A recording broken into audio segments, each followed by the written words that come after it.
Hello NEET candidates. Uttar Pradesh state ने AYUSH counselling के second round का शेड्यूल रिलीज़ कर दिया है। इसमें सेकेंड राउंड का जो रजिस्ट्रेशन है वो 3 अक्टूबर से स्टार्ट होने जा रहा है, यानी कि कल से।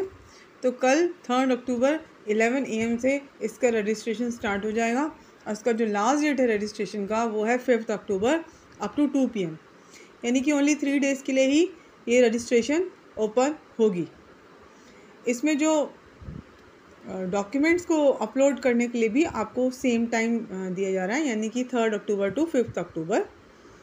और जो इसमें आपकी जो सिक्योरिटी अमाउंट को जो सबमिट कराने के लिए डेट दी गई है वो 3 अक्टूबर 11 AM से लेके 6 अक्टूबर अप टू 12 PM तक आप लोग सबमिट करा सकते हैं।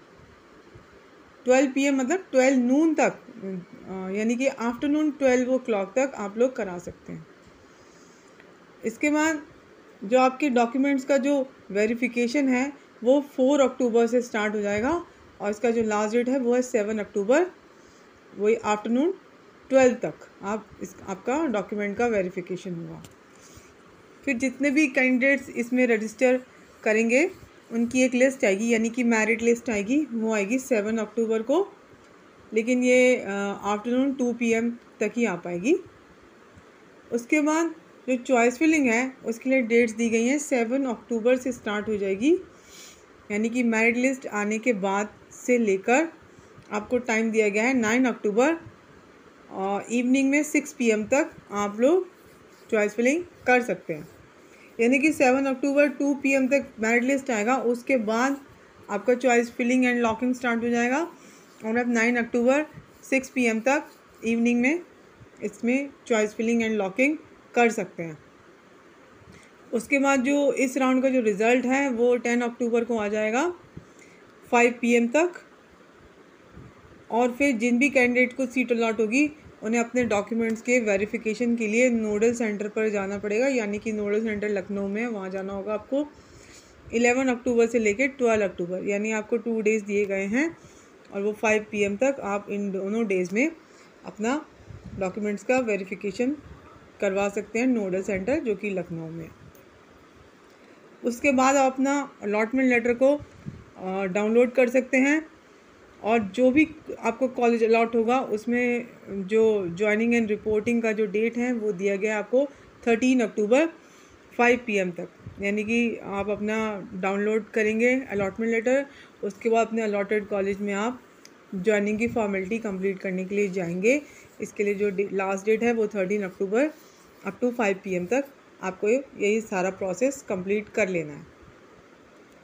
उसके बाद अगर कोई कैंडिडेट इसमें अपग्रेडेशन करना चाहते हैं तो वो आपको एक विलिंगनेस देनी होगी।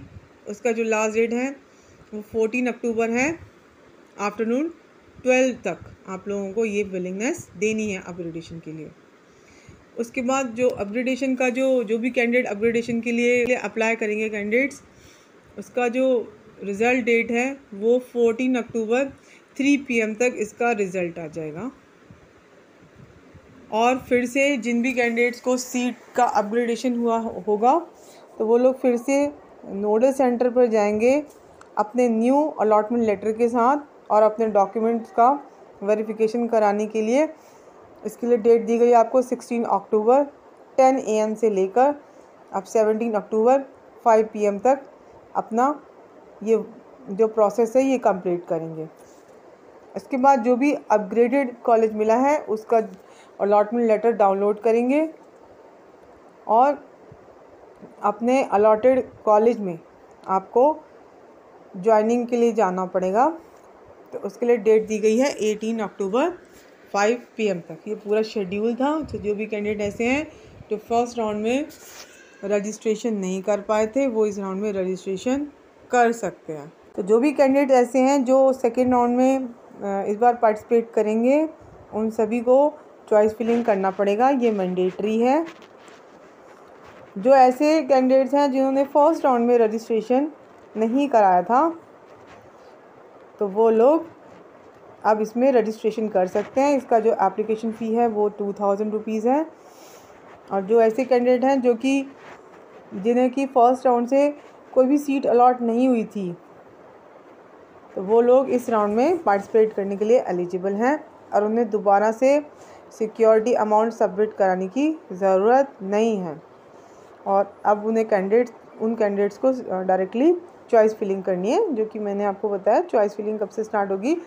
7 अक्टूबर मेरिट लिस्ट आने के बाद से लेकर 9 अक्टूबर 6 PM तक चॉइस फिलिंग एंड लॉकिंग होगी। जो भी कैंडिडेट ऐसे हैं जिन्हें फर्स्ट राउंड से कोई भी कॉलेज अलॉट हुआ था और उन्होंने उस पर एडमिशन ले लिया है, लेकिन वो अगर सेकेंड राउंड की काउंसलिंग में पार्टिसिपेट करना चाहते हैं तो उन्हें अपने एडमिटेड कॉलेज से एक नो ऑब्जेक्शन लेटर लेना होगा और अपने डॉक्यूमेंट्स का एक फ़िज़िकल वेरिफिकेशन कराने के समय आपको वो लेटर शो करना पड़ेगा। ये मैंडेटरी स्टेप है।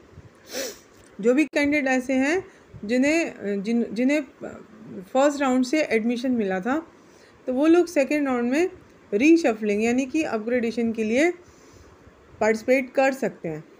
ऐसे कैंडिडेट्स को चॉइस फिलिंग करते समय जिस कॉलेज में आपको एडमिशन मिला है उसको छोड़कर बाकी सभी कॉलेजेस को फिल करना है। यानी कि वो कॉलेज आप चॉइस फिलिंग में ना फिल करें जिसमें आप ऑलरेडी एडमिशन ले चुके हैं, क्योंकि सपोज़ आपको फिर वही कॉलेज अलॉट हो जाता है तो आपको फिर से अपनी एडमिशन की प्रोसेस उसी कॉलेज में के लिए कंप्लीट करनी पड़ेगी। अपग्रेडेशन होगा, उसमें अगर आपको कोई सीट अलॉट होती है तो जो आपको पहले सीट मिली थी वो ऑटोमेटिकली कैंसिल मानी जाएगी और फिर आपका उस सीट पर कोई भी राइट नहीं रहेगा। लेकिन अगर सपोज़ आपको कोई भी अपग्रेडेशन नहीं मिलता है तो जो पहले आपको सीट मिली है वो ऐसे के ऐसी रहेगी, उस पर मतलब किस तरह का कोई आपको वो नहीं होगा कि ये सीट कैंसिल हो जाएगी, वो वैसे के वैसी ही रहेगी। तो सेकेंड राउंड में भी जैसे कि फर्स्ट राउंड हुआ था बिल्कुल वैसे ही अपग्रेडेशन की प्रोसेस सेम ही रहेगी जैसे फर्स्ट राउंड के टाइम पे हुआ था। लेकिन अगर मान लीजिए आपको अपग्रेडेशन मिलता है या कोई भी राउंड में अलॉटमेंट मिलती है और आप उसमें एडमिशन नहीं लेते हैं तो फिर आपका आपने जो एक सिक्योरिटी अमाउंट फ़ी पे की थी, जो कि जो गवर्नमेंट कॉलेजेस हैं उसके लिए वो 20,000 है और जो प्राइवेट कॉलेजेस हैं उनके लिए ये अमाउंट है 50,000। वो फिर आपको वापस नहीं मिलेगी अगर आपको कोई कॉलेज अलॉट होता है और उस पर एडमिशन नहीं लेते हैं तब।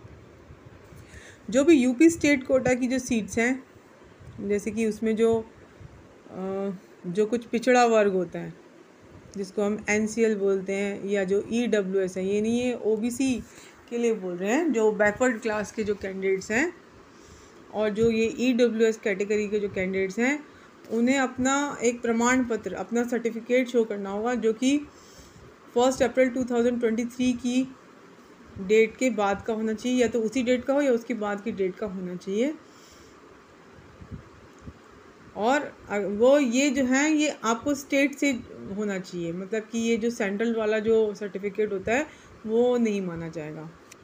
और जितने भी PWD वाले जो कैंडिडेट्स हैं तो उन्हें भी अपना सर्टिफिकेट शो करना होगा।